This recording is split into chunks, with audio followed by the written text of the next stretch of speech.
안녕하세요. 오늘은 레이 브래드버리의 소설 화씨 451, 그 첫 부분을 좀 깊게 들여다보려고 합니다. 저희가 받은 자료가 소설의 시작, 그러니까 벽난로가 도롱뇽 파트인데요. 주인공 가이 몬테그가 어떤 사람인지, 또 그가 사는 세상은 어떤 모습인지, 그리고 그의 마음속에 어떤 변화가 시작되는지 그 지점들을 한번 따라가 보죠. 태우는 것은 즐거웠다. 첫 문장부터 정말 강렬해요. 네, 그렇죠. 이 시작 부분이 몬테그라는 인물하고 그가 사는 그 디스토피아 사회 있잖아요. 겉보기엔 되게 편리한데 사실은 뭐랄까 개인의 생각이나 자유가 통제되는 좀 암울한 미래상이죠. 그걸 아주 인상적으로 그려내고 있어요. 단순히 줄거리만 보는 게 아니라 이번 탐구는 몬테그의 심리 변화, 그리고 그를 둘러싼 세상의 어떤 압력, 이런 걸 좀 집중적으로 보려고 합니다. 좋습니다. 그럼 처음 만나는 몬테그, 이 사람은 책을 태우는 소방수인데 자기 일에 엄청난 만족감을 느끼는 것처럼 보여요. 첫 문장부터 태우는 것은 즐거웠다 이러고 퇴근하고 나서도 얼굴에 맹렬한 미소가 막 남아있다고 하잖아요. 네, 맞아요. 거의 뭐 그 행위 자체에서 카타르시스 같은 걸 느끼는 듯해요. 그의 헬멧 번호 451이라던가 검은 딱정벌레색 헬멧, 방화복 이런 것들이 전부 그가 이 시스템에 얼마나 깊이 속해 있는지를 보여주는 상징들이죠. 아, 그렇군요. 그냥 사회가 정해준 역할 안에서 안정감, 심지어 쾌락까지 느끼면서 그냥 완전히 동화된 그런 모습이네요. 네, 초기 몬테그의 심리는 이런 어떤 무비판적인 수용, 그리고 만족감, 이렇게 요약할 수 있을 것 같아요. 근데 그렇게 단단해 보이던 만족감이 어떤 예상치 못한 만남으로 좀 흔들리기 시작하죠. 네, 바로 그 소녀죠. 밤 산책길에서 마주친 17살 소녀, 클라리스 맥클렐런. 네. 이슬을 관찰하고 왜 그런지 묻고 밤에 그냥 걷는 걸 좋아하는 그 당시 사회 기준으로 보면 진짜 독특한 인물이에요. 클라리스는 몬테그에게 완전히 새로운 관점을 던져주는 인물이죠. 혹시 책 읽어본 적 있어요? 이런 질문도 그렇지만 결정적인 건 그거잖아요. 행복하신가요? 아, 맞아요. 그 질문. 행복하신가요? 이 질문이 몬테브를 정말 세게 흔든 것 같아요. 여기서 약간 심리적인 균열이 시작된 걸까요? 그럼 이런 탐구 질문도 가능하겠네요. 클라리스의 질문, 행복하신가요?는 몬테그에게 어떤 자기인식의 변화를 가져왔을까? 네, 좋은 질문인데요. 그 질문은 몬테그가 애써 외면했거나 아니면 어쩌면 자각조차 못하고 있던 그 내면의 공허함 있잖아요. 그걸 딱 정면으로 보게 만들었다고 할 수 있어요. 아, 공허함이요? 네. 사회가 막 주입한 그런 피상적인 행복 기준, 뭐 빠른 차나 시끄러운 오락 같은 거요.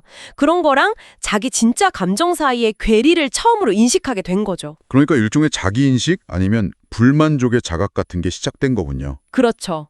마치 잘 짜인 가면 뒤에 자기 민낯을 딱 본 것 같은 느낌이었을 거예요. 행복하다. 이 얼마나 헛소리인가? 이런 독백도 하잖아요. 네. 그 공허함이 집에 돌아왔을 때 아내 밀드레드와의 관계에서 더 선명해지는 것 같아요. 집안 분위기는 거의 무덤처럼 차갑고 어둡게 묘사되고 거기서 수면제를 엄청 먹은 아내를 발견하게 되죠. 그리고 더 좀 섬뜩한 건 그 다음 처리 과정이에요. 의사가 오는 게 아니라 기술자들이 와서 기계로 막 위세척하고 혈액 교체하고 그러잖아요. 아, 네. 되게 비인간적이죠. 네, 그냥 고장난 기계 수리하듯이 너무 무감각하게 진행돼요. 생명에 대한 존중 같은 건 전혀 찾아볼 수가 없고요. 심지어 밀드레드는 다음날 아무 일 없었다는 듯이 깨어나서 오직 그 응접실 벽, 그 거대한 스크린 속 가상현실에만 빠져들죠. 나중에 보면 두 사람이 처음 만난 순간조차 기억 못 하잖아요. 그 정도로 관계가 단절된 거죠. 맞아요. 그게 참 이 부부의 모습이 어쩌면 이 사회 전체의 축소판일 수도 있겠다 그런 생각이 들어요. 네.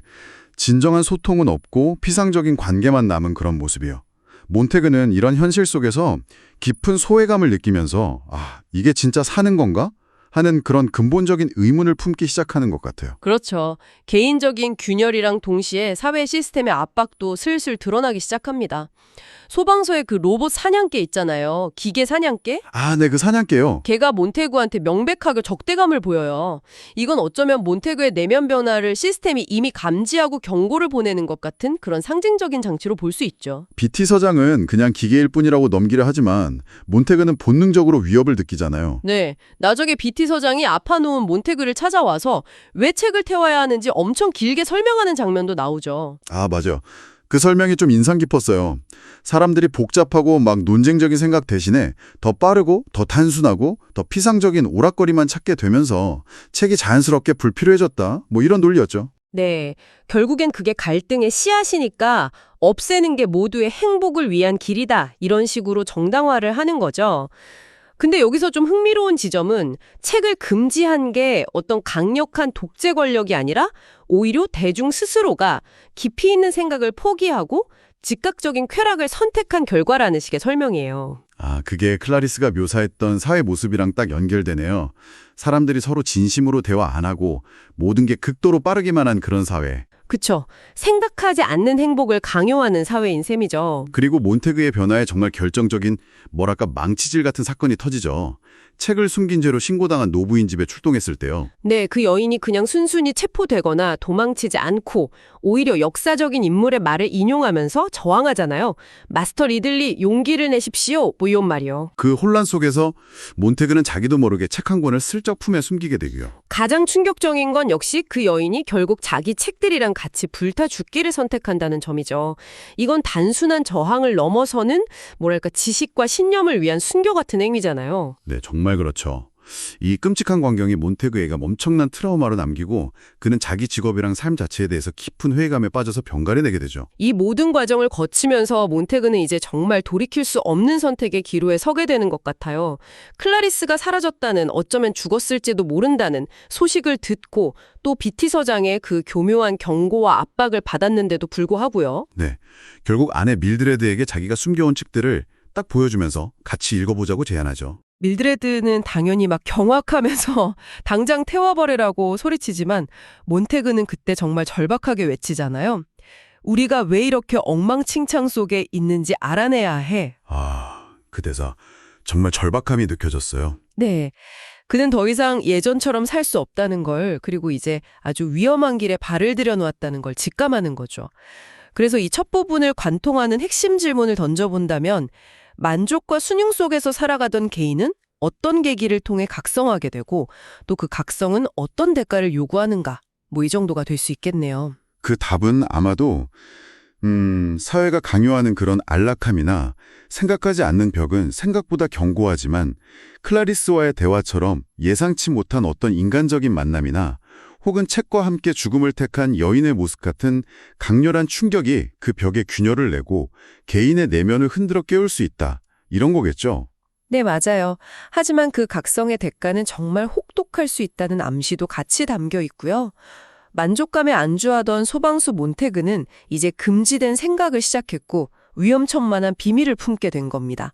말 그대로 벼랑 끝에 서 있는 셈이죠. 과연 몬테그는 이 위태로운 길 위에서 어떤 선택을 내리게 될까요?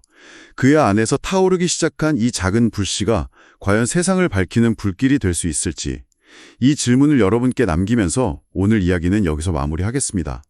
이 도입부가 여러분 각자에게는 또 어떤 생각거리를 던져주는지 잠시 되짚어보는 것도 의미 있을 것 같습니다.